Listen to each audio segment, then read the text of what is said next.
So did you write notes while watching it, or? Oh yeah, that's what I usually do. I don't think they're the best ones. I'm trying to. My first thing was Radiohead. Like, it felt like a Radiohead Bro, music so video for like 10 my minutes. note for Radiohead was never thought Radiohead would hit in It this was movie. hitting, dude. I was like, this is a good Radiohead music video. This is a good use of Radiohead. But then later on they used it, and I was like, this doesn't hit the same. Like, Welcome to the Some Damn Movies podcast. Just a heads up, we don't shy away from spoilers. Here's your warning for the following movies. Incendies, and that's really all we talk about this episode. We do a big deep dive on Incendies and our thoughts throughout the movie, and we talk about some of the other Denis movies. That's about it. Enjoy. All right, hello, welcome to episode 10. Yes, that is 10. We hit the double digits of the Some Damn Movies Who would've thought? podcast. I am one of the hosts, Jared, and next to me I have my boy Ian. We're here every other week for, again, the Some Damn Movies podcast. Again, just a movie podcast of two best friends who don't get to talk all that often, get to talk about movies in audio form as well as video on YouTube. And if you're just an audio boy or gal or an NB out there, we're on Spotify and Apple Podcast. So, as always, Ian, what's up, man? How you doing? I'm doing well. It's been a busy couple weeks for I think both of us. A lot of traveling for work. Work travel, A yep. lot of just getting our free time taken up. So we might be a little bit late, but we haven't forgotten. Also some growing pains with just like getting a podcast up and running, meaning like services. But you know, we're working it all out. A lot of weird tech issues that I was having with exporting. Yeah, I've had that one too. I don't know why, but like I remember I think I did the same thing of like just making a new project and exporting it. Yeah, it was strange. Yeah, it's been busy. It's been productive. I can't complain. It's just my mental bandwidth has been tested, I think, over the last few weeks. So, but that's where I'm at. I feel you. Like, I'm a little bit behind on my 2025 movie goals right now. Which, if you remembered, I was going to try and hit 500 this year, which I already think is completely out the window. I don't think I can do it already. Because that's a movie and a half a day, and I'm behind 2 weeks. Yeah, so I missed nearly 2 weeks of watching movies. I haven't even hit 30 for the year yet. Oh my god. Yeah, I'm behind. I'm at 20, I think, right now. Are you still gonna try for it? Oh yeah. You're gonna have to like take a little bit of leave or like. I don't even know what really. I actually do know what happened. So here's what happened. I watched episode 1 of the Dexter Original Sin show and got so offended by it that I had to rewatch Dexter.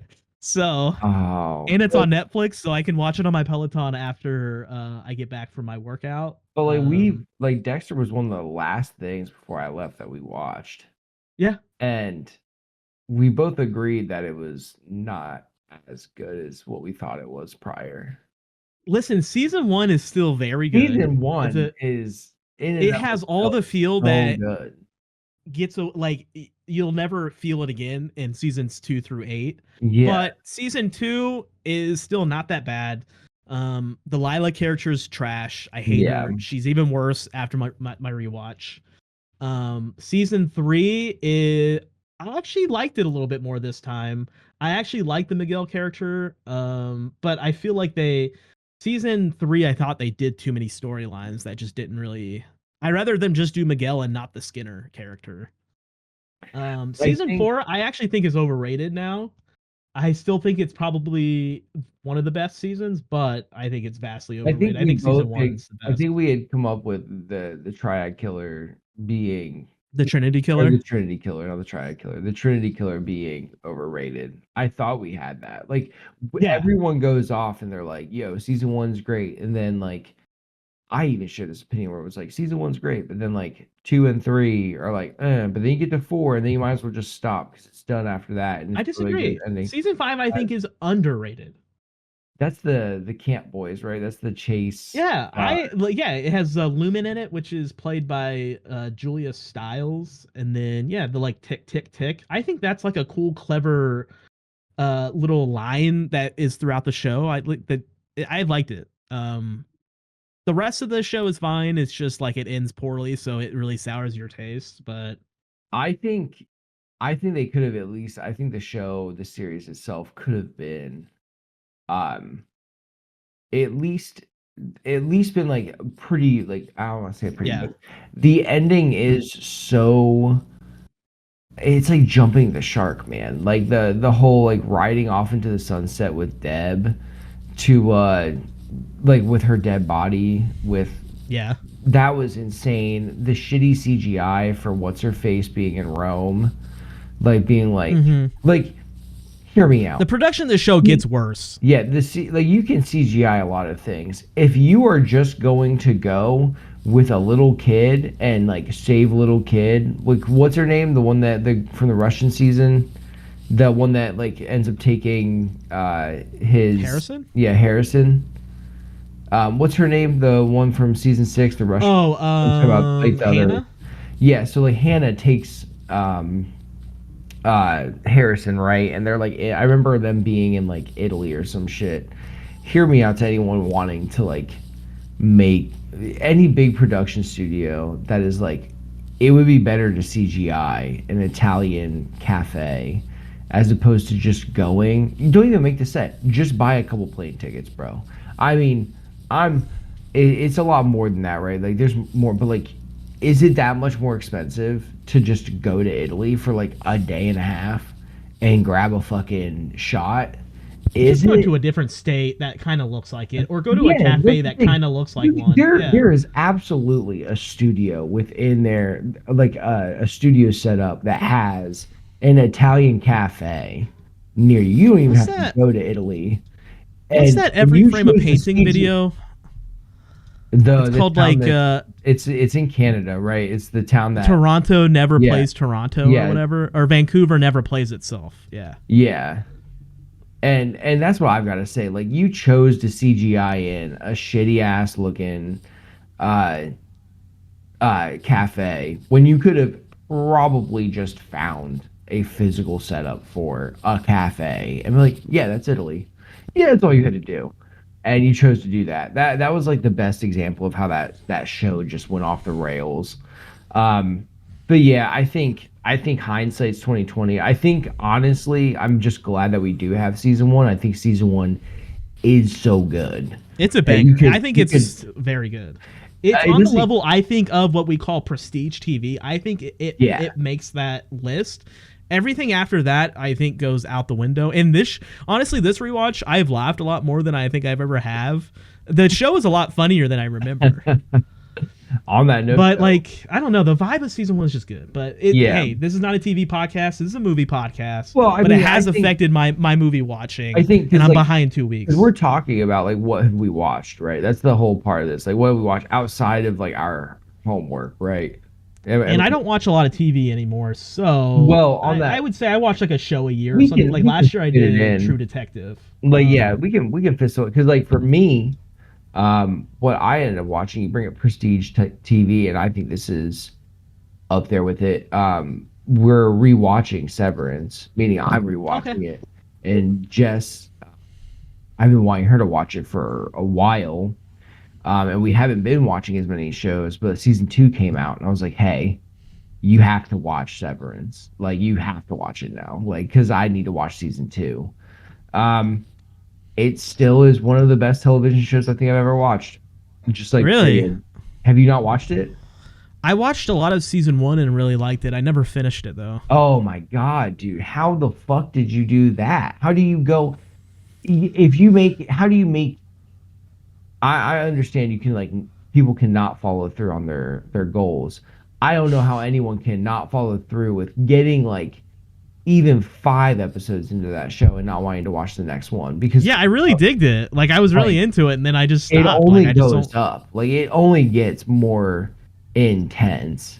Like it's just like not intense, but just like more gets revealed. Like I don't know how that doesn't grab you. Yeah, it's one of the best shows. So I would say if people wanted to take a break from, from the movies, or if you're in your leisure, there are a lot of good shows out there to watch. There really are. Like I'll talk junk about having to have so many subscriptions, but also a lot of while there's plenty of chaff, there's a lot of heat, and I would actually say Apple TV Plus or just Apple TV, I guess, not Apple TV Plus, whatever. Apple TV like kind of goes too hard. I'll be real. I think it goes like too hard in the paint. I have wanted to try that Shrinking show with Jason Shrinking Segel supposed to be and good. Harrison Ford. For All Mankind. That's the other one I actually wanted to start too. Like, I'm not gonna space. watch Silo just because I need to finish the series. Like the books. Oh yeah, that is a book. Yeah, I read the first one. I read Wool Wool. Wool's the first one, then Shift, and then there's Dust. It's the Silo trilogy. Silo has Rebecca Ferguson, right? Yeah, that was the one. She played. I really like her. Yeah. Yeah, She plays Lady Jessica. Yeah. She's incredible in that too. And she plays Mission Impossible, and she's awesome in those. So I highly recommend. I mean, I'm sure it's really good. I do have a friend that he had recently read all of the books, and then he started watching it, and he was really digging it. He was like, "It's good." Really would say as like a streaming company, or a streaming service, I really don't like not betting against Apple. Our boy. How are these names fleeting when I need them? Tim Cook? Who's the CEO of fucking? Oh, actually, it's Tim Apple. Yeah, Tim Apple, not Tim Cook. Yeah, our boy Timmy Cook. Tim Apple. Yeah, he's out here. Tim cooking that TV up. It does seem like they're really in the realm of prestige TV, where everything they're making is like. I think A24. They have a ownership stake in A24, right? A24 television.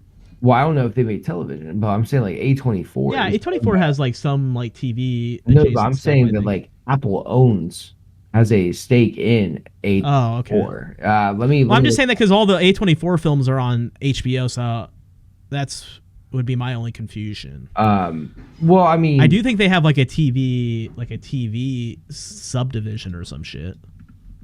Does Apple Yeah, like I guess this is a Hulu show. Euphoria is, I guess, A24. Oh, Beef is on Netflix. That was another A24, I think. No, they did. Sunny? They did. So I take that back. There was talks about it at one point in time. Like there has to have been, because I remember it being a thing. But like A24 does remain an independent film studio. They've collaborated on a few things. Like the show Sunny is one of them. Well, the ones that I have listed here are The Tragedy of Macbeth, Boy State, and Causeway for Apple TV Plus. Yeah, I'm sure A24 is going to collaborate on a lot of things, but no, I mean Apple's a good one to have, I think, though. I think they have some good movies on there too. I mean, I know that's where I watched Flowers last year. They have some good stuff on there. Yeah. But what else? What have you been watching outside of, I guess, of our project of January, which we are going to be a little late on that. So I've actually only watched. Those are the only movies I watched for this past month. Was really Incendies. And I mean, well, we started off. This was more in December, but like 2001: Space Odyssey, and then August 32nd, On Earth. I really wanted to watch Arrival again, but I just never got around to watching it because like it literally just came down to time. Like it was. I mean, I might watch it. Don't not watch it. I wanted to watch Prisoners, I think, the most. I'll be real. Yeah, I was hoping you would watch that one because that one's a big bummer. That one's a hard watch. Yeah, it's good, but it's just like it's rough. And I wanted you to watch it since you're a daddy now. Damn, dude, I fucked up. Well, I failed this. Well, no, I mean, I didn't fail the assignment because we did do It's okay. The necessary ones, but I think I should have. So the first movie, and I guess the only movie we'll talk about is Denis. This is his last Canadian film, I guess. His last foreign film. We can absolutely talk about these after we talk about Incendies. Oh yeah. And we'll bring them back up later. Just to compare them. Like I'm not gonna hold back on that. Again, this is in case we haven't repeated it yet. But this is a Spoilers Allowed podcast. So if you don't want to hear about it, by all means, click off. But we're gonna go, and that goes for me too. We had a there was a dateline set, and I did not follow through on it. So. But yeah, so Denis, his first film, obviously we reviewed in the first iteration of this series, August 32nd on Earth. He made that in 1998, director, writer of that. And then he went on to make 2 more films, Maelström, director, writer, and then Polytechnique 9 years later. So 2009, he makes Polytechnique, director, writer. And so his last one, Incendies, we both ended up watching 2010, director, writer. This is his last foreign film before he gets into his big string of entering the American space with Prisoners in 2013, and then the same year Enemy with Jake Gyllenhaal as well. And then Sicario, Arrival, Blade Runner 2049, Dune, and then Dune Part 2. So what a string of movies there. I ended up watching Dune Part 2 this year. I didn't hit 2049 yet. I did end up watching Arrival. I skipped Sicario just because I watched it so late last year. I didn't really feel like watching it. Yeah. Enemy I ended up watching for the first time. And then Prisoners I did watch. But what a fucking string of movies after he gets to the States. I would say all of those are above like a 3.5. Those are all just really good, well-constructed films. Yeah, I would say like 3.5 minimum. I don't even know what I would give a 3.5. 3 I would definitely give Enemy. I would probably I think I gave like Sicario a 3. You really think you give Sicario a 3? It's not. I don't love Sicario. I think it's like a 3.5 for me, but I mean, I think like it's a great. Like I think it's well done, but I don't know. I just as a movie, I just don't really. I guess I get it a 3.5. Like I was debating the last couple days. Like, do I really want to watch this? And I feel like me saying that tells me everything I need to know about you already Sicario. watched it, though, pretty recently, like within the last. Yeah, but if I had just watched Dune in December, I would have watched Dune again in January, February, March. I don't care. Like I can watch those movies anytime. Arrival, after watching it again, I wanted to watch it again. I love Arrival. Arrival is so good. Prisoners is one I won't go back to, but okay. We're getting lost in the sauce. Let's get back to Incendies. So yeah, his last foreign film before he hits the American space. Let's just first talk about just how do you feel about it? Like, did you like it? Were you surprised by anything? What were you expecting maybe? Did you know anything about it before going into it other than what we talked about in the last podcast? Nothing about it going into it. How do just I initial thoughts. feel about it? I think I might have rated it already. My opinion changed a little bit of it to more positive. I think that how do I feel about it? That's weird. So I would say initially that I was pretty mid on it after I watched it. Oh really? The first I think it's your very beautiful. initial reaction. I think after finishing it, I remember just like sitting in my hotel room just trying to like figure out like how I felt about it, because I will say that the ending, I have a couple like stark, not reactions, but just like to gather the thoughts again. I think that I feel more positive about it now because I was able to think about it and digest it a little bit more. I think maybe our discussion might make me feel a little bit not better, just like to like explain some of what was going on. I think it was very visceral. I have in my notes, like I was just looking at it, I was like, it was way more visceral than I thought it was gonna be.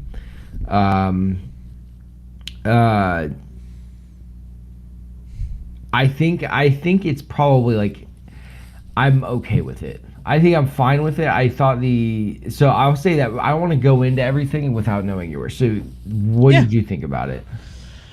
I was pretty into it. I wouldn't say from the start. I think it took a little bit for me to get into it. But I think once it gets to like halfway through the first act, I got really into it, and then I was into it the rest of the movie, and I ended up really, really enjoying it. I was pretty shocked by it.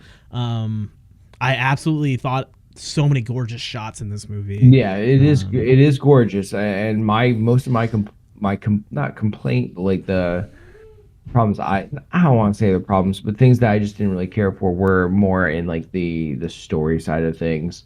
I really enjoyed the twist and the horror of the movie and all this other stuff. Like I enjoyed all that and thought it was really well done and great, very visceral. I mean, it's a Denis movie, so everything feels a little bit naturalistic, and somewhat realistic, I guess. It wasn't silly at any point, I don't remember it ever really being silly. There's some silly points of like August 32nd, in some of his other movies that I've seen. But like a lot of the times, it's just like pretty just dark and rough. Like the movie is dark and rough. It kind of reminds me, I guess, of the feeling I get watching Prisoners, which is like you're never happy watching that movie. In this movie, it's like every turn is like something worse and worse, and you don't get any relief from that. And there's really no relief at the end of this movie either, which is, again, I think another Denis staple, which is in the beginning of the movie, it gets right into it. He has no fluff. There's absolutely no time spent on anything other than getting straight to the conflict and and then it ends in a sad, sour note, kinda. There's some like what's the word, resolution, I guess, but it's not like a good one. It's somehow worse. But I like that about Denis. And I really enjoyed this one. I was pretty gripped by it. It's hard to like, again, comment on like the performances or the writing just because it's a foreign film. I still trying to read the subtitles. Yeah, I think the performances themselves seemed like they were really good. I didn't feel like but I thought the brother was like whatever. I thought the brother was maybe the only part that I was kind of. But the mother was, I thought, great, and the daughter I thought was great. Yeah. Water time. But yeah, so let's. So this is for another just courtesy spoiler warning for anyone. If you have not watched Incendies, which, maybe you have. If you haven't and you would like to, then go ahead and pause this, put on that watch later list. You can come back to, or you can, whatever you want to do, just a little, give us a little pause, go watch it. You can skip this section if you want, I guess, because I do put chapters on the YouTube video. So yeah, you can just like skip this one if you want, but we are going to be spoiling the hell out of this. All right. So did you write notes while watching it, or? Oh yeah, that's what I usually do. I don't think they're the best ones. I'm trying to. No, that's the best part. My first thing was Radiohead. Like it felt like a Radiohead music video for like 10 minutes. Yeah, so like never thought my note for Radiohead was never thought Radiohead would hit in this movie. And then later on I commented, and maybe it doesn't though, because like I remember when they were first playing, when it came on, I was like, okay, this actually like kind of like it was hitting, dude. I was like, this is a good Radiohead music video. This is a good use of Radiohead. But then later on they used it, and I was like, this doesn't hit the same. Like we should go back to it. Like it was a little weird timed. I guess I didn't enjoy it because the rest of the score was it was fine. Yeah. So I didn't think I have. So I will say that I thought okay, let's start this off. So Denny loves math, right? Can we say that? Denny loves math. He always it puts in like math stuff. There was a scene where when they find out the incest, right? When they find out that like they're you're already saying the incest part. We're gonna rip that. We haven't even started the movie. We don't even know the characters' names. Yeah, we don't. So the thing we're just gonna. Well, this is the spoilers. So like you've either watched it or you don't want to watch it, and I don't necessarily. I'm not gonna like bring it out here. I'm going through my notes, but the thing is like the math thing where it's like 1 + 1 = what, 3, or like it was like he kept saying this math thing and like this math problem, and then it brings up like that the daughter is like a math teacher, right? Like she has like some degree in math, and she's explaining whatever. So like, because I think the thing is like the trend is like I think Prisoners has something to do with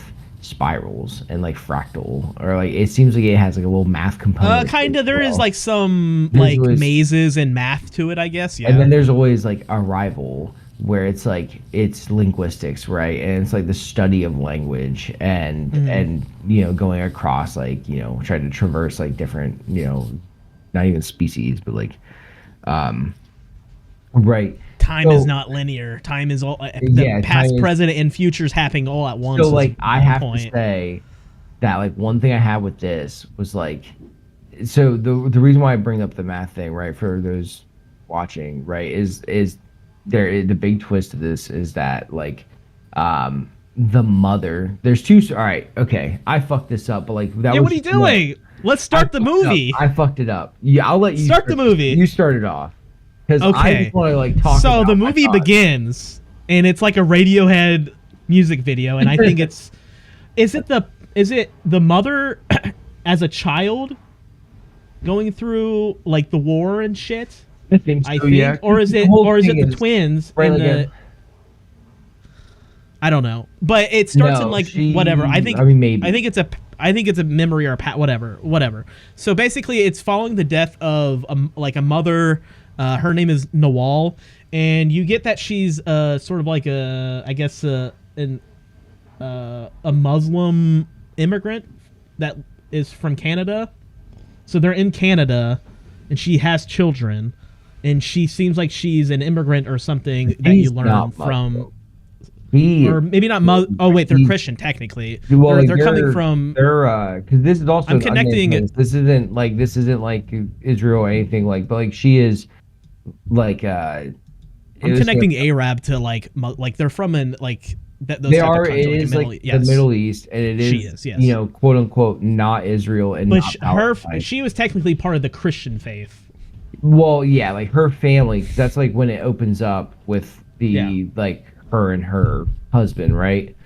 Well, like husband, but like in their eyes they were married because he's a Muslim refugee, and that's why they do what they do. Well, I guess that's why they kill him. Well, you learn about that. So basically, yeah, you have these twins. Their mother is dead, and so they're talking to a notary who was a family friend. Well, it was her and employer. the mother was also the secretary of the notary. Yeah. And basically he's just going through her will, and essentially they learn that they're having to be sent on a quest essentially.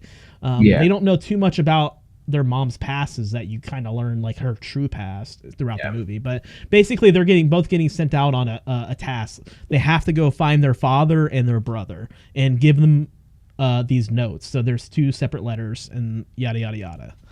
And that's basically the premise of the movie and how it starts. And then throughout the movie, you learn more about the mother's past and the atrocities she has gone through.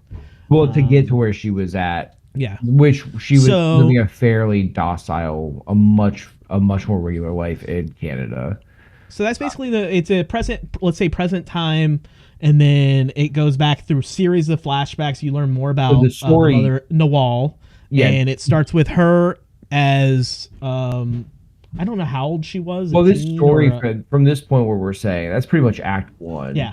Once we get into like the meat and potatoes of this splits off into 2 stories. Like they're almost like 2 separate movies, right? Like you have Nawal, the mother, and like her past, right? Like you follow her going through key events in her life, and then not simultaneously, I guess, but like, and then the other story is her daughter. Really, because it's supposed to be like the kid. Because the brother doesn't accept it. The brother just wants to bury the bitch. The brother's just like, just bury this bitch and fucking throw dirt on it. Like she wants. Because they just think the mother's crazy, right? Yeah, like that's also the thing. Because like, to preface that, like she leaves like in her will that she wants to be buried in the dirt face down, like the failure traitor she is, because of her not making good on her. Away from the world. She wants to look away from the world. She doesn't deserve to see. She wants to just be eaten by the naked, buried in the ground, unmarked. She's like, don't give me, like, very dramatic, right? She's like, do not give me a gravestone until you complete this quest to figure out why, right? So and that is where like the kids, but really the daughter goes and finds Gian. She goes and finds she goes on the quest. So that's like they're these stories are concurrently like interwoven. Yeah. And so from this point you start going through, it's just like Jen is seeing, all these like landmarks. She's meeting people that know of her mom. And you find out that through both perspectives that it was Nawal is she becomes radical. Part of a Christian family, like a Christian. She was part of a Christian, really like tribe, almost like a village. Part of like a who really cares country. Like I don't think they really ever say the country. No, not that like that's the whole thing. It's like the fictional city. I think it's called Daresh or something. Like I don't know how. Yeah, like I remember I looked it up and it didn't say that there was a like a actual physical location. But what I'm seeing is, I guess it's influenced by the Lebanese war. So okay, that would make sense. So the whole thing is that like her village, her family, they are practicing Christians. It's very serious to them. I'm pretty sure it was Christian because like that's the thing is like her husband, who has her first son, is he is a refugee. He is a Muslim refugee, I believe, and her brothers shoot him and just fucking leave him out there.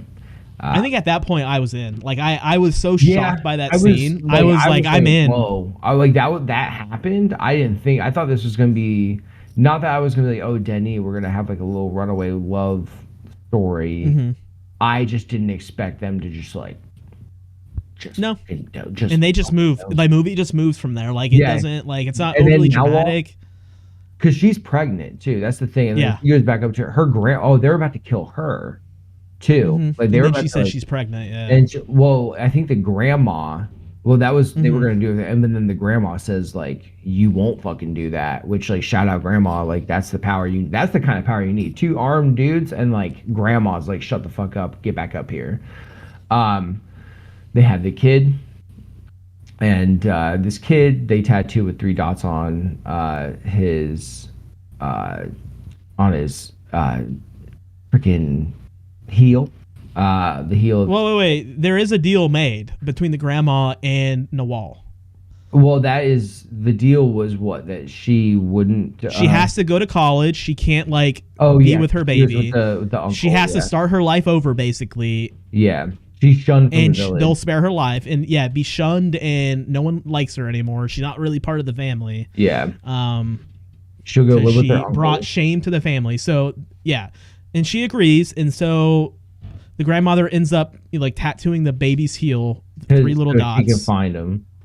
So in the future, obviously, and so they make the deal, and then the baby gets sent to like an orphanage or whatever. And then it cuts, and basically it's like her as an adult or a teenager or whatever in college and university in this fictional city called Daresh. And basically civil war and war breaks out. Yeah. We have a Christian. We have a very heavily Christian leader. And then the not, I guess, Lebanese rebels. Like what? They're just a rebel faction.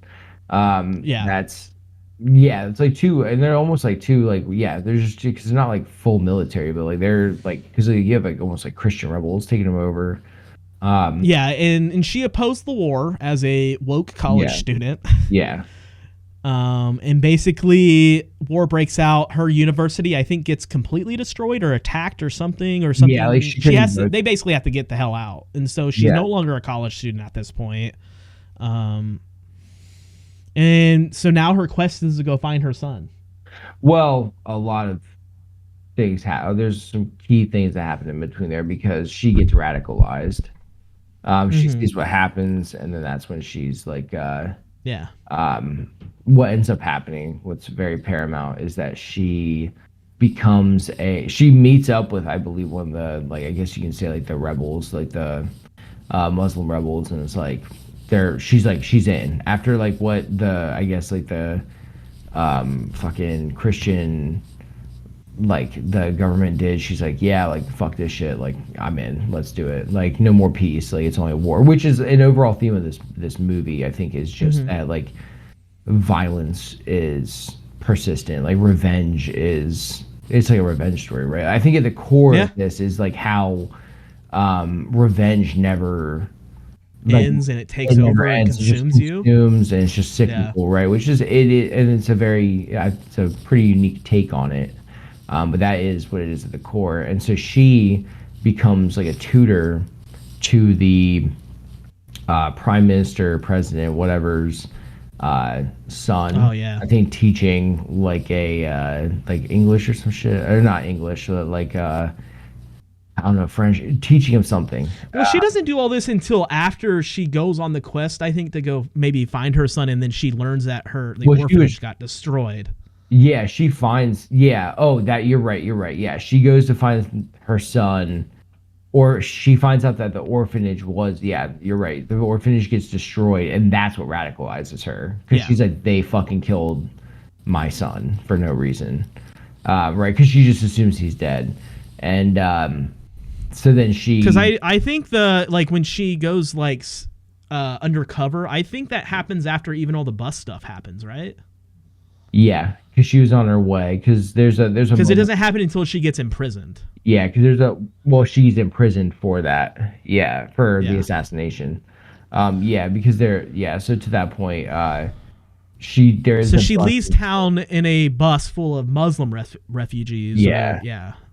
And then ended up getting pulled over by a Christian nationalist, and then basically a horrific scene happens, right? Yeah, they just fucking open up with... They shoot the driver and shoot the bus down. She survives with another lady and a daughter, and then they basically tried to escape the bus. As they were pouring gasoline and going to like light it on fire, they escape the bus.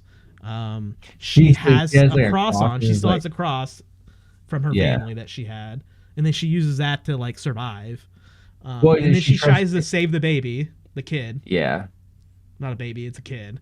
Yeah, and then that scene blew me away. I don't know about you. That was intense. Yeah, no, I was like, holy shit, like, because they get caught. What ends up happening is like, right, so it's the child Nawal, and then the child's mother. Mm-hmm. The child's mother knows she's fucking cooked. And she actually is like, she doesn't even know what's going on. But Nawal is like, I will save her. Like, doesn't even. She thinks tell her. Fast. Yeah. She just thinks fast. Takes out her my daughter. She takes out her cross and she's like, I'm Christian, and grabs the daughter and is like, take my daughter, like, let me grab my daughter. Grabs the daughter.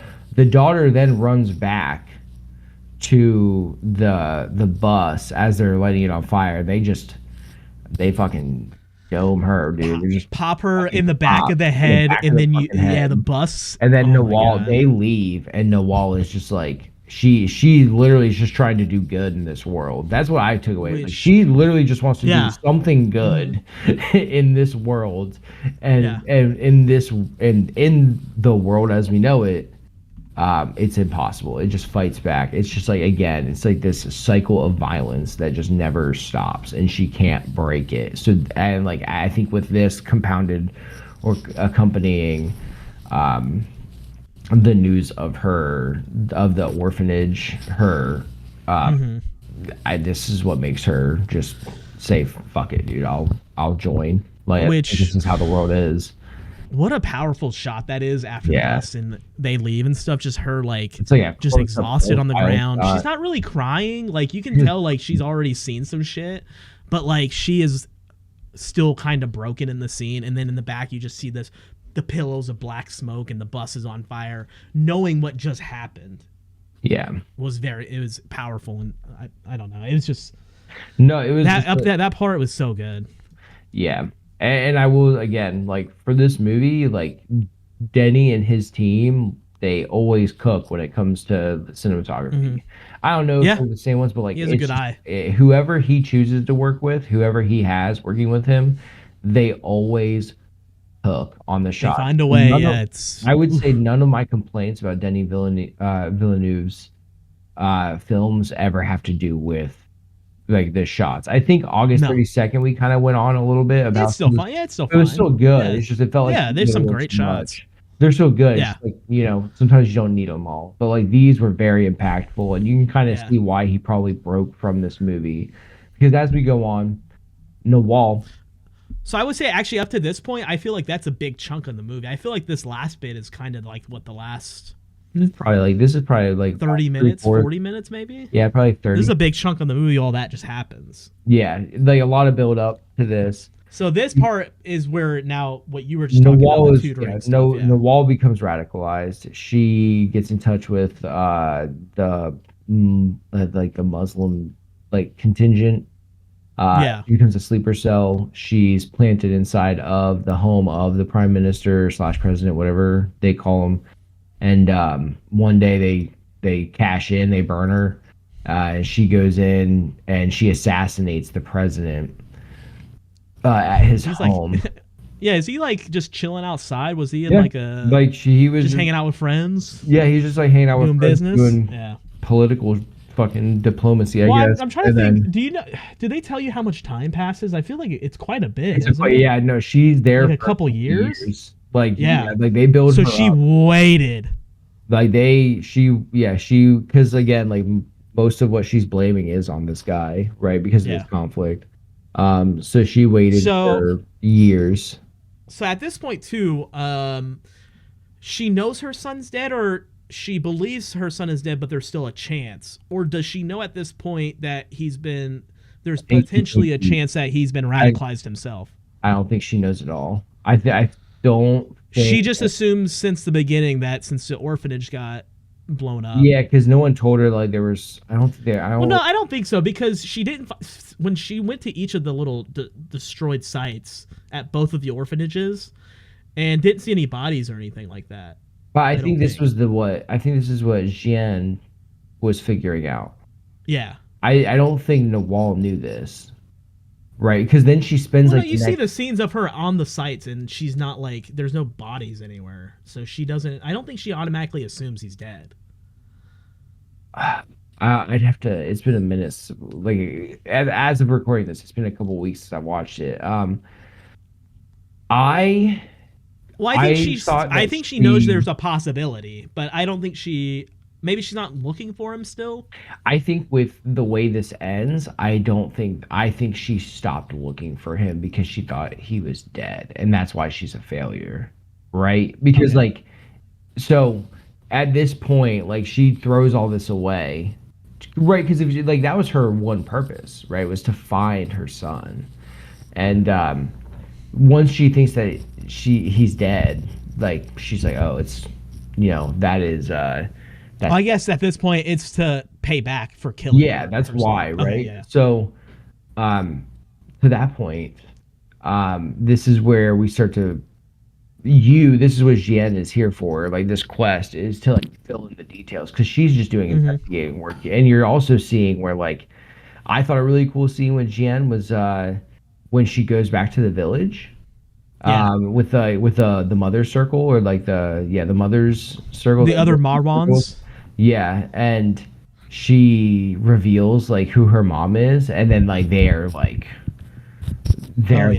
they tell her get the hell out. Yeah. Well, so it was, and that's another where it's everyone was cool with her. This is where when we're oh yeah, I don't know if the performances were it's hard to judge them because of we were saying it's hard to judge because they are subtitled and we don't speak this language, but this is one of where I was yo, that was really done really well because this mother's circle, essentially this woman's circle, is coming to help her. They all gather up, they drink their tea, they're talking, they're greeting her, they're hey, come sit down, that's fine, and they're all talking, and then they finally are hey, we want to hear what Jian has to say, what were you needing to ask us, and then she shows a picture of her mom and starts talking about Nawal, and the tone changes, just the absolute the vibe, the entire the room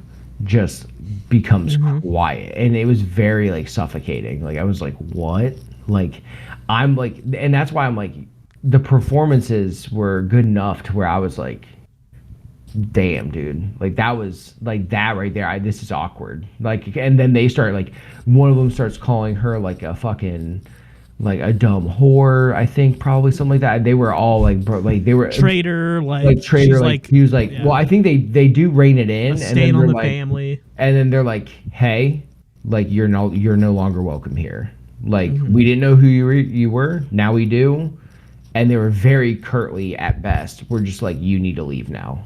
Like Yeah. I almost feel like they were. I don't remember. I can't remember exactly. I think they were like, you don't want to be out at night. Like, it was, well, no, I don't think it got that crazy. Yeah. They were like, you need to leave here. You are no longer welcome in this village. And then this is where she goes to the prison where she's being held, and then she, so I will say I feel like mostly me. I feel like we're like reenacting or just retelling this entire movie, and I feel like that just kind of gets away. So I apologize if you were reading it and you feel like, or if you've been watching this. I mean, we did this with when we really dove into the other ones. I mean, this is just how we're gonna review these movies. Yeah. I mean, yeah. I always just feel like it's like I don't know. We're still learning. We're on episode 10. We have a million more to go. So yeah, at this point, Jen is gathering up information, and she's getting a lot now. She's found out that like her mom, you know, how her mom like was rejected from the village. She finds out that she did conduct an assassination of a political, well, the leader of the political party. She also finds the prison where she was held at, which was like a maximum security kind of Guantanamo and deal.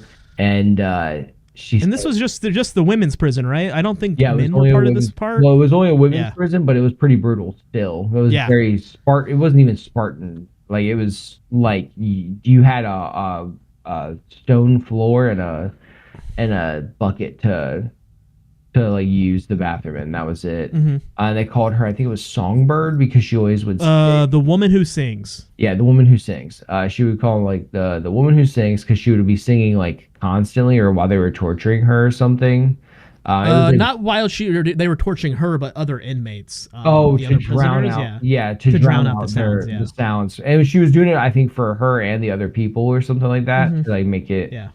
Because you can only imagine what happens whenever women are being tortured in a very low, like, So essentially, at this point, like, we can probably rush through a little bit of this part, because really the big thing here happens.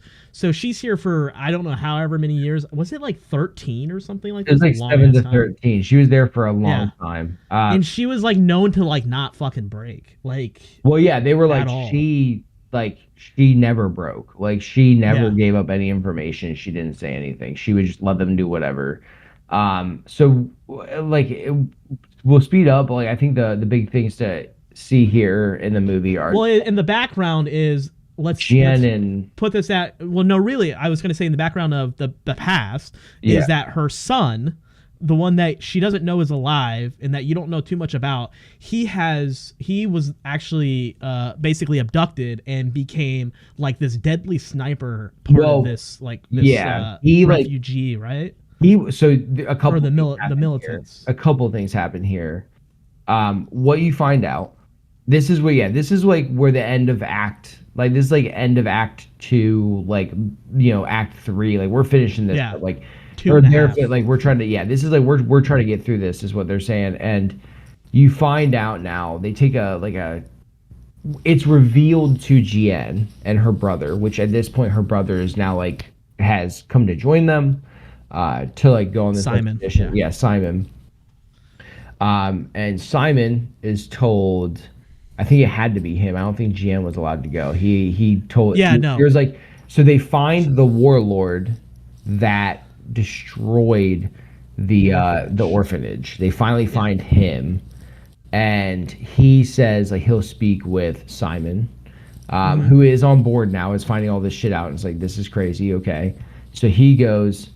They also find like an interpreter, like another notary, like in the area, which was, I thought, kind of funny. Like the notaries like had connects, because it's just a fucking notary. It was funny. It was that like, part was a little fucking funny, notary. Like, how are you like? But anyway, so he tells him, and this is where the reveal happens. Actually, like this is, I had like not like a complaint, but like it was so clear that we were about to like get the sum, like they were about to sum this whole thing up for us. And it was he goes back and pretty much retells his the lost son's story. And that story begins with like him. Well, at this point, do you know don't we kind of already know the first, like, the sniper's name? You don't know the torturer's name yet.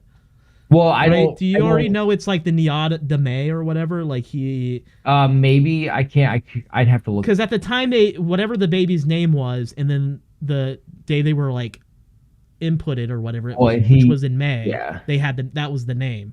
So then I think whenever they got captured, that was the baby's name at first. Yeah. And so that name became known as like the deadliest sniper in the area. Well, and that's what they were kind of telling, because like, and that's why it's important to know though the first name that you know of the child. So like I can't recall the names of him, but like so he essentially goes through the same cycle as Noel, because he becomes we're saying he's this sniper. He is like with like this warlord's contingent for a while and then goes AWOL. Like he just does his own thing, where he literally is just killing whoever he wants in the ruins of this city. He is just sitting there with this SVD, just like pop, pop, pop. Like kids are coming through. That was a crazy scene. Like kids are coming through, he's shooting them. He doesn't care, because he's like at this point, because I think at one point was trying to like find his mom too.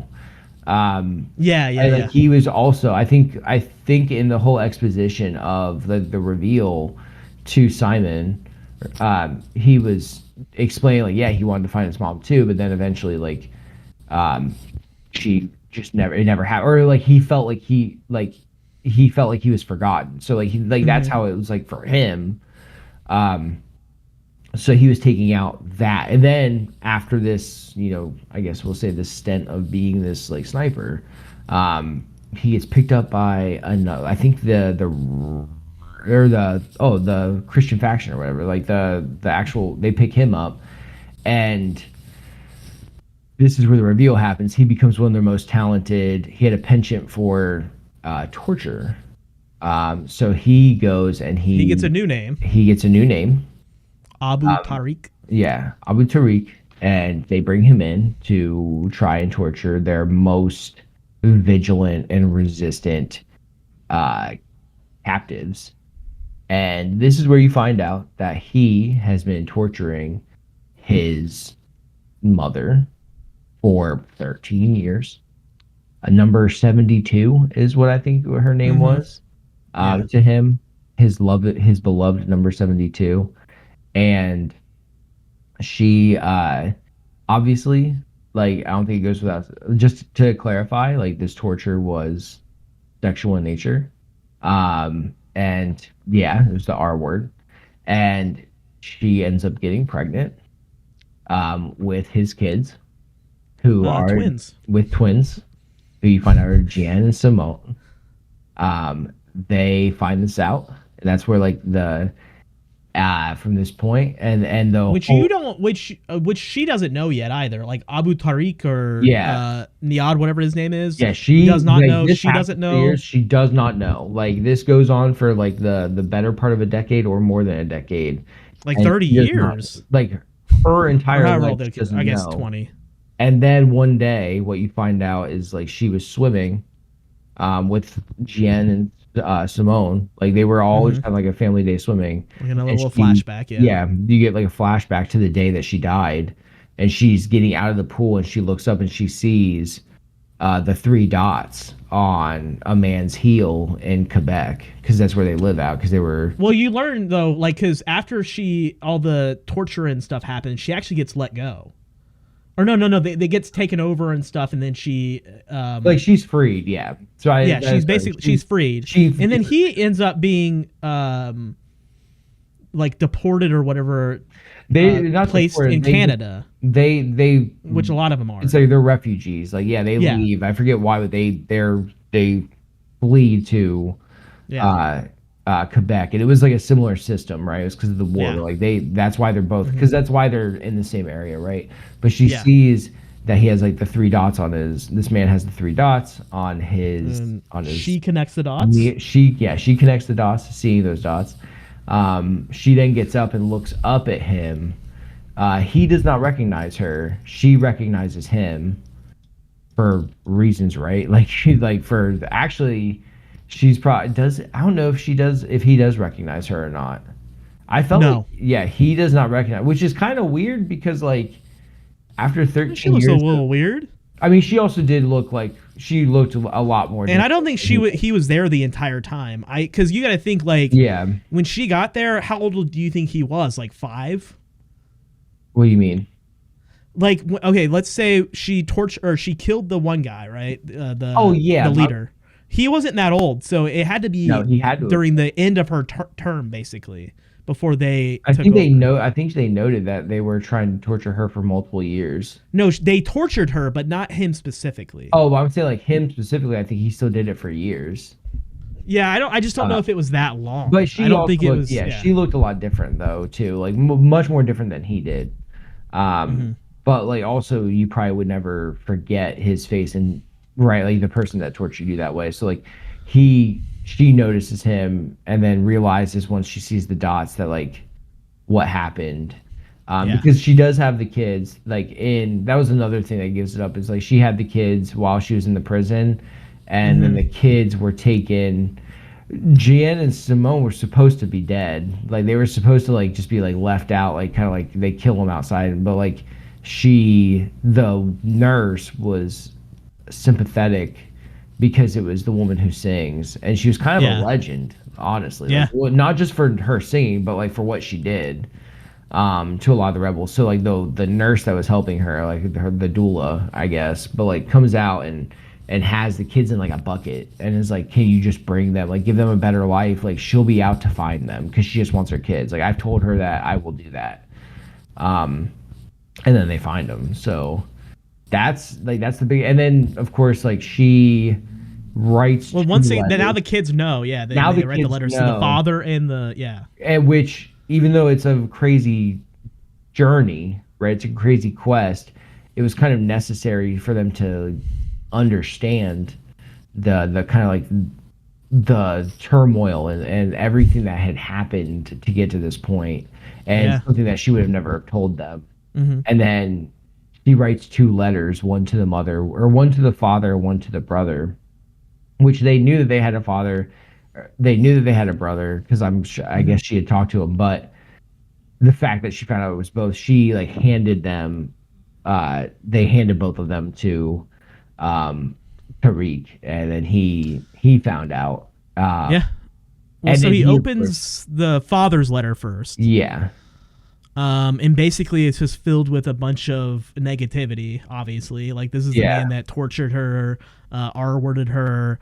And so it's filled with a bunch of like contempt. And then the second letter addresses him as like the son, the brother. There was actually a twins. Line in that. A lot of caring words and stuff like that. There was a line in that letter where it was like, basically like he deserved love still. Well, she brought up the fact that she was born out of love, or that he was born out of love, because that was and again, then you have to go all the way back to the beginning where like his dad was just fucking shot in the face. Like that's literally like the first 5 minutes. It's like first 5 minutes, his done. Like this dude's deleted. His dad, Tariq's dad. But she was explaining to him as the son, saying like, you were born out of love. Like I have been trying to find you for your entire life. And that also talking about how their kids were born out of hate and contempt, and that's not what like it was. So that's the thing, is like I almost thought it's almost like trying to end the cycle, right? Yeah, it's really trying to. And I will say, I thought initially that the incest like portion of this was almost a little much. I was like, this feels edgy. Like, did we have to go this route with it? Like, this was like, are we going this route with it? Like, but like the more, even just talking back through it right now and thinking about it, I definitely see why anyone would think it's kind of edgy, but like especially once you see the letters and just like how it is like this revenge story, how it is just trying, but like, it's both love and revenge, right? Or like love Yeah. and like she just wanted like it makes more sense to me now. After a couple weeks of like kind of mulling it over, because I feel like I've mulled it over a few times a week. Like I'd be like just kind of like prepping for us to talk about it. Mm-hmm. I actually think this movie fucks, dude.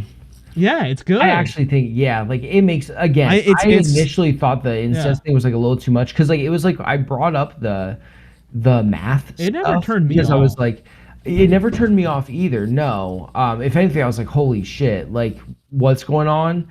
But like it was kind of like I brought up the math portion of this because there's a line that once Simone finds this out, he's like mumbling to himself. In a room just trying to process it, and then Jian comes in, and then instead of, which this is kind of pretentious, but like I get what they're getting at, the math angle to like just Denny movies sometimes is like he's like 1 + 1 = 3, 1 + 1 = 3, and or some shit like that, and then she's a mathematician, right? So she's like, Simone, what are you doing, yada yada, and he's talking to Jian, he's like, when does 1 + 1 = 3? Like, can 1 + 1 = 3? And then like she again, the performances are great because her reaction was awesome. She immediately like puts this together, and her knee-jerk reaction to this is just like horror, terror, whole body like just reacting. A great performance on that moment, that reveal. It's just though like who in the fucking I guess no one could ever say like what would you react to if you were told this news, but like how do you even infer that?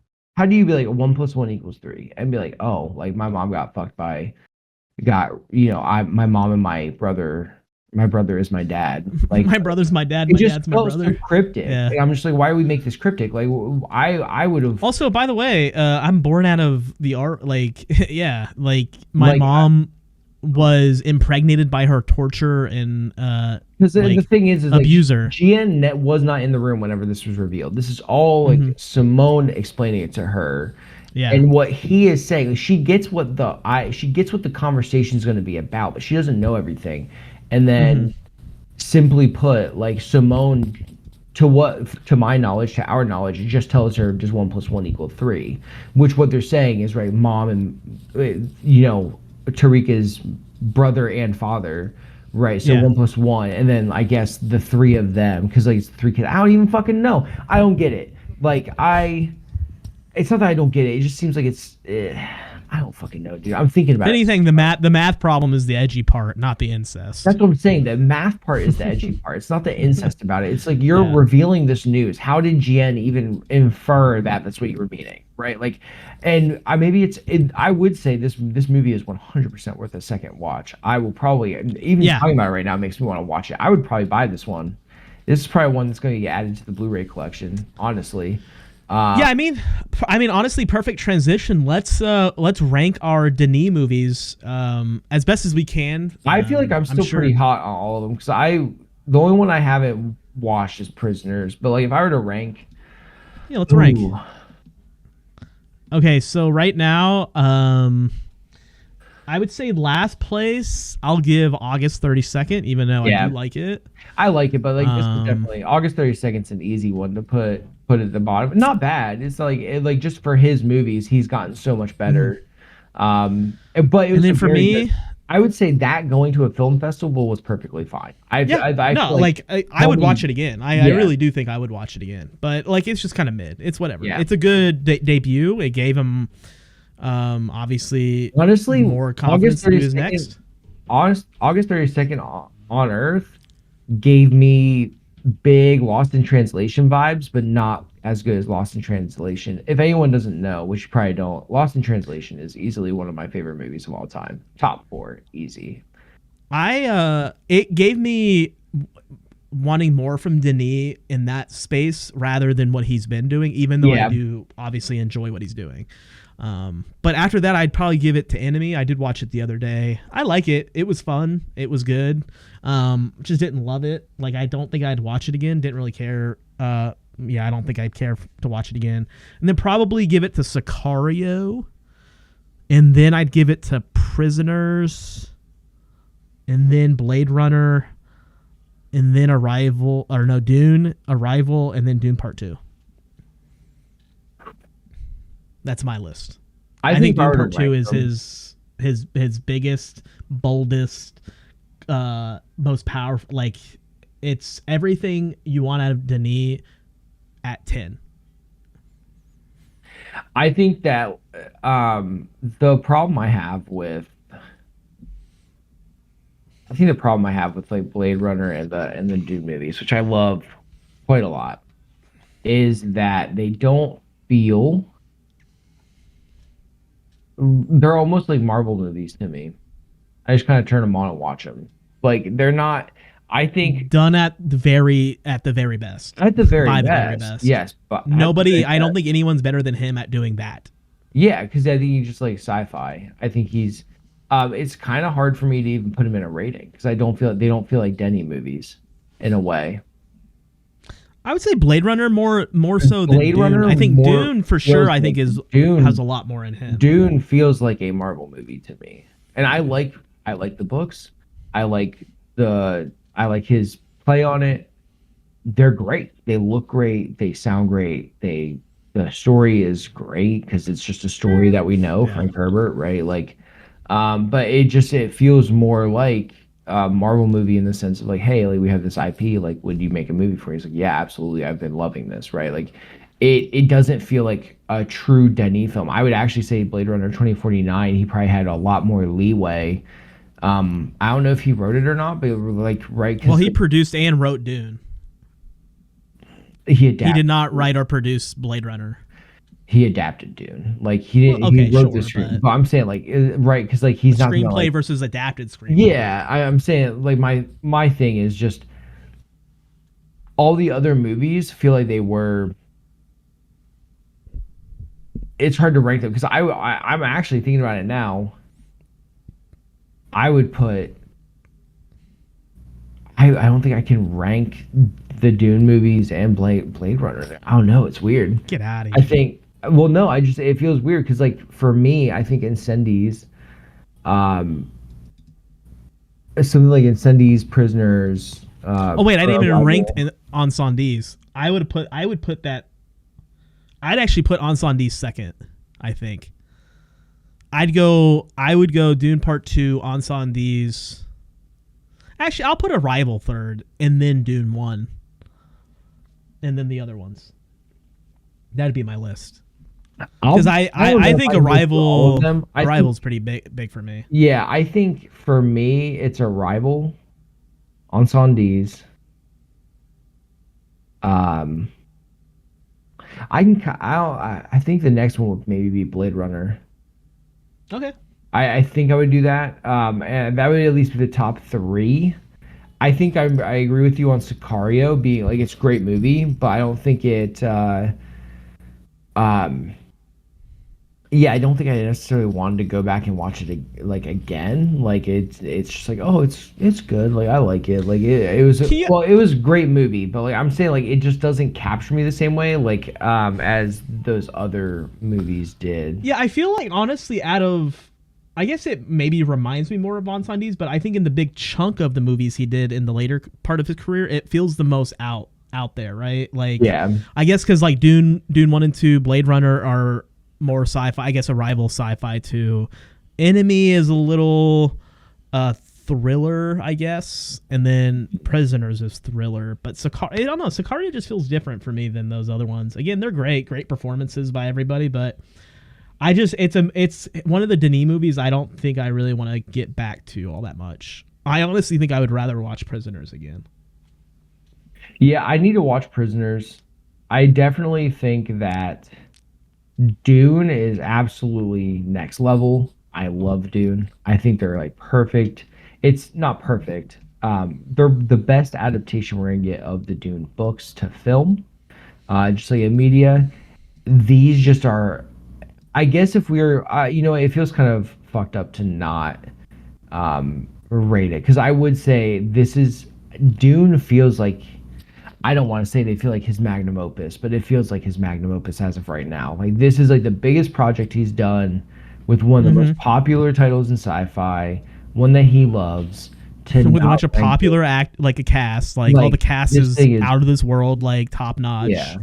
So I will actually, on that note, I think the top 3 is, I'm not gonna rank Dune and Dune 2. Like I'm gonna put them together. I would say Dune. Okay, that's fine. Yeah. I would actually put Dune in the 1 spot. I would put in Incendies, probably Arrival second, and then Incendies, because like you can kind of capture his trajectory, I think, using those 3. Maybe if and I'm saying, like, I haven't watched Enemy and Prisoners. I've heard we've talked about them. Sicario, I think he kind of went neutral on.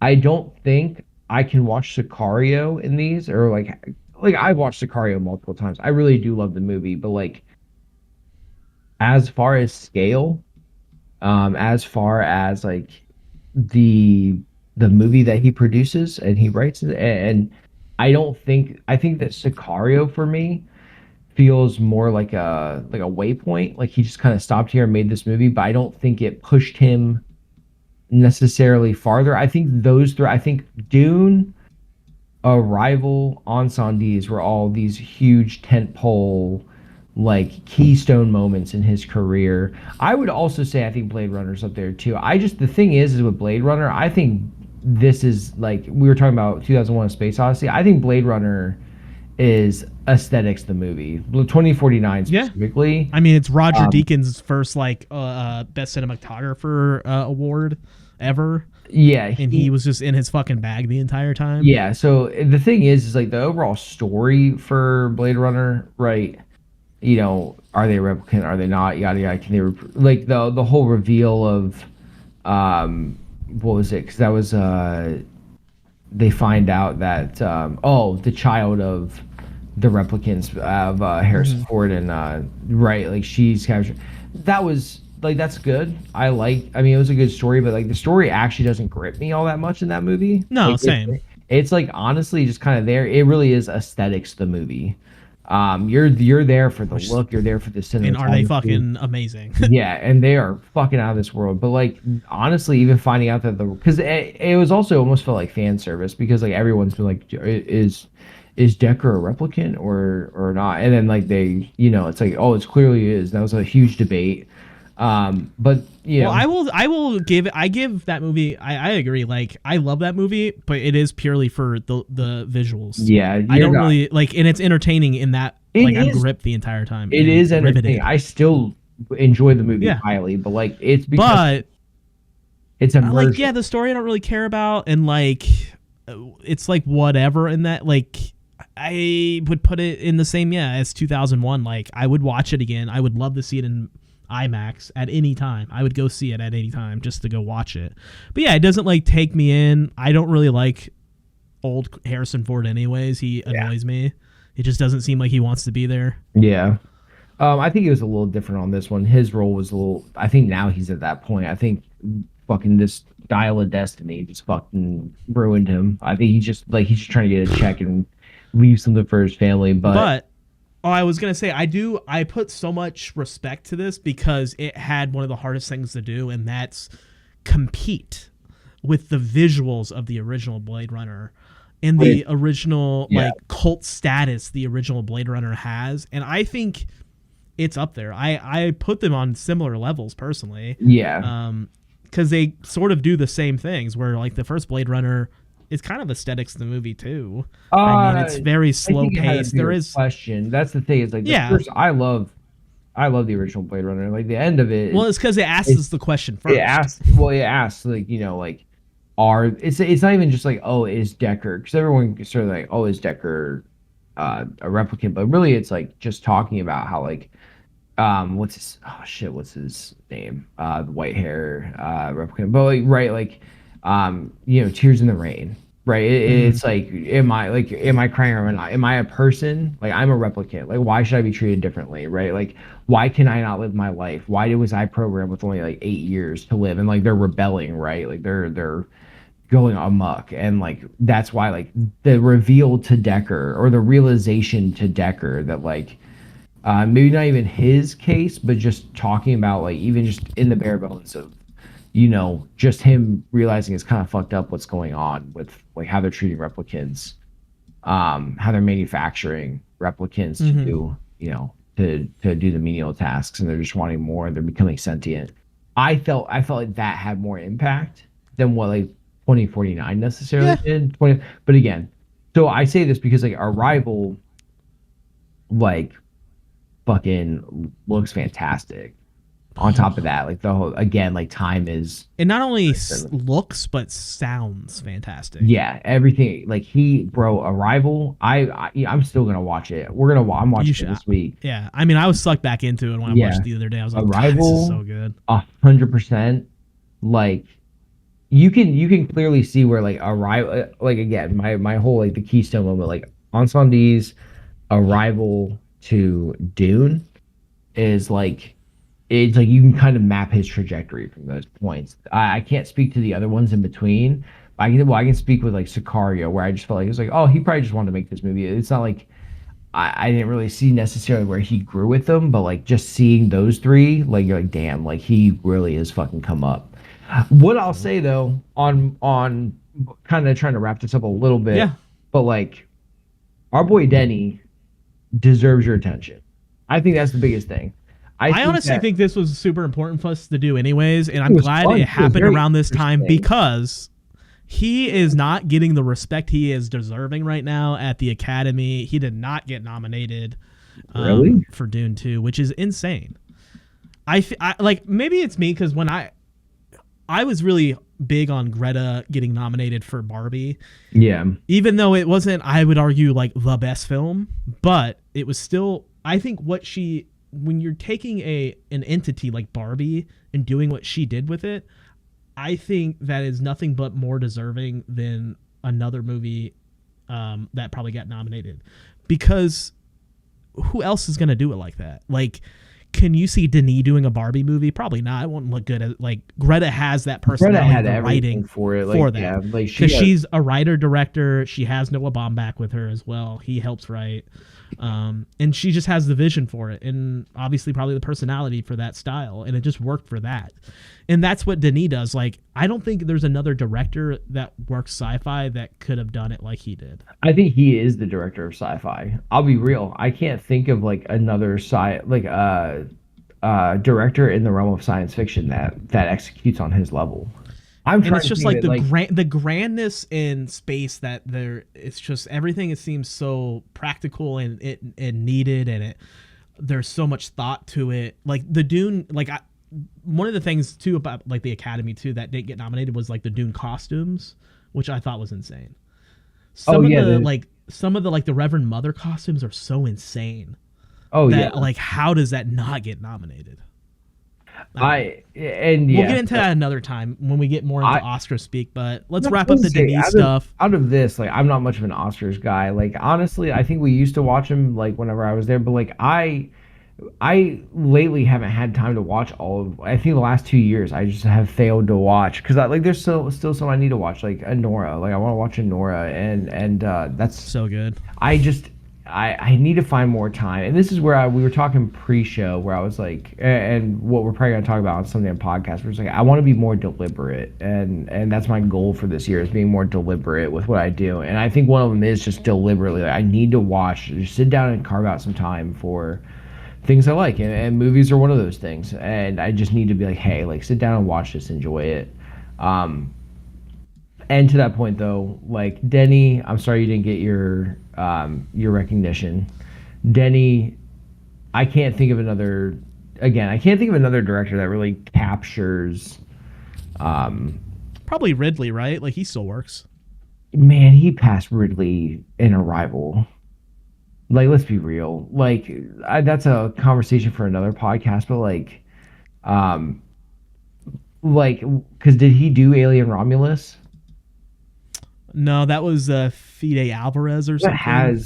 What has he done lately? Ridley Scott. He did the What was his like a war movie, wasn't it? movie? Wasn't it like a historic Short period Five. piece? Oh no, it was fucking Gladiator 2, dude. Oh yeah, but before that, I think it was like another Napoleon. Yeah. Oh, House of Gucci was. Mm-hmm. Yeah, I don't think By the way, like we won't get too much into it because Ridley Scott did The Martian.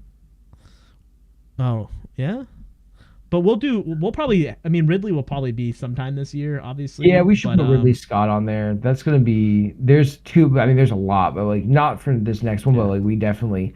I don't even know what the first one would be, but. But let's actually get into the next topic before we head off on the podcast. So January, thank God it was all about Denis. I'm glad that we actually picked him because it came around again around the time that he's being disrespected by the Academy. In Dune 2, since I guess it was released too early the year before, it's not getting the respect it deserves at the appropriate award shows. Too much love is going to Amelia Perez, but we'll talk about that again in the future. I might need to watch another one. I need to watch. You do. Please do. I do want to talk about it. You have to put it on your list. Amelia Perez, where's it on? It's on Netflix. Is that the Netflix? I'll watch it again if you promise to watch it, and we'll talk about it the next podcast. Because I do want to do an Oscar. This just recently came out, right? Yeah. Okay. Oh, it did. Okay, never mind. I thought they were talking about something else. Yeah, I'll watch this soon then. So yeah, it was a good month to do it. But now we're going to transition to. I suggested Catherine Bigelow because I wanted to use that sort of since her and James Cameron were married at some point, and I wanted to transition to James sometime. But we're going to have to take a break from that. We'll move on and actually do somebody that just passed, which was one of the big, powerful voices and visionaries in the film world, David Lynch. There's a lot of films on his filmography that I have not touched, if any of it, to be quite honest. I have watched the Twin Peaks show, like most of it, and fell in love with it and really likes his style. And I have seen bits and pieces of the original Dune movie while I was getting into the Dune world and Frank Herbert and all that stuff. Yeah. It does look kind of fun. But yeah, he has a small filmography. It's not like super big, but his breakout in, I guess, was Eraserhead. Yeah, Eraserhead's going to be our first one for sure. So which was his debut film. An independent surrealist body horror film, Eraserhead. So we'll watch Eraserhead for his earliest. For sure. See, that's his first and debut film, so that gets into our what we've been wanting to do. I think I want to watch the original Dune. I think it'd be kind of fun. That's his least popular film. Like, it's his lowest rated. And it's his third film.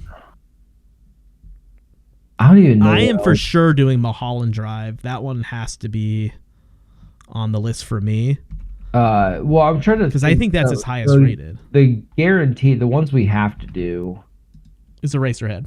So that's what I'm trying to define right now. Like, that's usually the earliest and like maybe the latest, or like do we do like the So I said like his like the debut. Yeah, like a debut, and then like the most popular. The most popular, and then like probably the one that like not a lot of people talk about. Okay, so I'm not the best with this, so we'll just go ahead and say like, let's go look at popularity. Popularity all time. It's Mulholland Drive. So, and I think it's his highest rated one too. Yeah, it is. So Eraserhead for first. I don't even know what Blue Velvet is, but Blue Velvet, Mulholland Drive, and Eraserhead are the top three. I think we can just do all three of those. And then whatever, like we can do those three, and then you want to do Blue Velvet? Yeah, Blue Velvet. I mean, it's his second most popular movie. I think I always want to do, especially since he stopped making films in 2006. I kind of want to watch Inland Empire because it's his last movie. Which one? Inland Empire. It's his last movie, 2006. He hasn't made a movie since. Okay. I agree with that. That would be the latest. Yeah, I just saw that. I was like, oh, Laura Dern's in it. So I'll take Dune off. I mean, I kind of want to watch it, but at least these four. Yeah. I think we can sprinkle in Blue Velvet. Yeah, personally. I think I'll do Eraserhead, Mulholland Drive, Inland Empire, and then I'll try to get to Blue Velvet. I'll put it in order like this. Blue Velvet. Okay. Yeah. Sweet. So yeah, next director we're doing for February is going to be David Lynch. I'm very, very excited. I don't know about you. I mean, I guess what sort of experience do you have with him? With David Lynch, the Dune movie. Yeah, have you watched any Twin Peaks? I've bounced off of Twin Peaks twice trying to watch the series. Like, do you know the vibe we're about to get into? Uncanny Is this a vibe Valley, that you yeah, like? Like we're doing like Uncanny Valley, obscure. I definitely know what we're getting into. Okay, perfect. And I feel like I'm excited. Like, there's nothing wrong with it. It's definitely like that Uncanny Valley kind of like obscure sort of like it can be a little gritty at times. I think the Twin Peaks was getting a little bit there, but like I think the movies will be better than Twin Peaks the show. I think like Twin Peaks the show just. I mean, I've watched Dune, his movie, like so many times. I used to watch it because like that was the only movie we had, even though it's absolutely ridiculous. Yeah. So fucking ridiculous. Have you watched it, right? I haven't watched all, just bits and pieces. Oh my god, dude! Yeah, you should watch it. I do know like he goes full on the Alia like as a baby. Oh like, yeah, she like walks up to Reverend like late yeah. Because like Ray doesn't she kills she's the one that ends up carrying Baron Harkonnen. Yeah. Yeah, she's the one who ends up killing him with her stabs mind. him. Or oh yeah, but like I think in this she just uses the voice and kills him. But like she just like fucking comes in. Like it's honestly like the Dune movie is a fucking train wreck. But like you should definitely it's supposedly more in line with the books, which he literally just read the book and was like, I feel like this. I feel like that's why it's so much different than I feel like Denis was just a little bit more mature. Was like, okay, that doesn't make any sense on the screen. That looks silly. But yeah, I'm down with these. Yeah, let's wrap her on up. Yeah, we're gonna wrap this up. So just so all of you know, episode 10. I hope you've enjoyed it. Remember to like, comment, subscribe if you're watching. Remember to rate us if you're listening on any of the major podcast apps. Now, here's the thing: if you rate us anything lower than 5, we require that you tell us what we need to improve on. That's all we ask. You can put us as a half star. You can put us as a no star review. It was the worst thing, but we can't get better if you don't tell us how to get better. Other than that, what do you think about Denis Villeneuve? Do you think he got cheated out of the Academy Awards this year? The answer should be yes. I would love to hear your guys' rankings too. Let's I would get love some rankings in the comments. Well, also use this time if you want. You can either get caught up on where we're at with like this 2025 challenge with like watching these directors each month. What do you think of Denny? Are you prepared for David Lynch in memoriam? Are we prepared for David Lynch? I don't even think we're prepared for David Lynch, but we'll find out. I think we might do this in like 2. We're gonna do it because this will release in. When is this one releasing? I don't know. We're so off schedule. I kind of want to get it done and just post it next week anyways. If we can do that, we can, but we have to figure out our technical problems that we're having. Actually, I'm going to get back on schedule, release this on the 12th, so we'll be a little bit behind. But hopefully maybe when I get back from work next week, are you going to still be at home? Yeah. Okay, so then we can probably record another podcast. Do we want to do it like in 2 phases to where we can do like we'll do like 2 movies for like David Lynch and then another episode for 2 movies for David Lynch?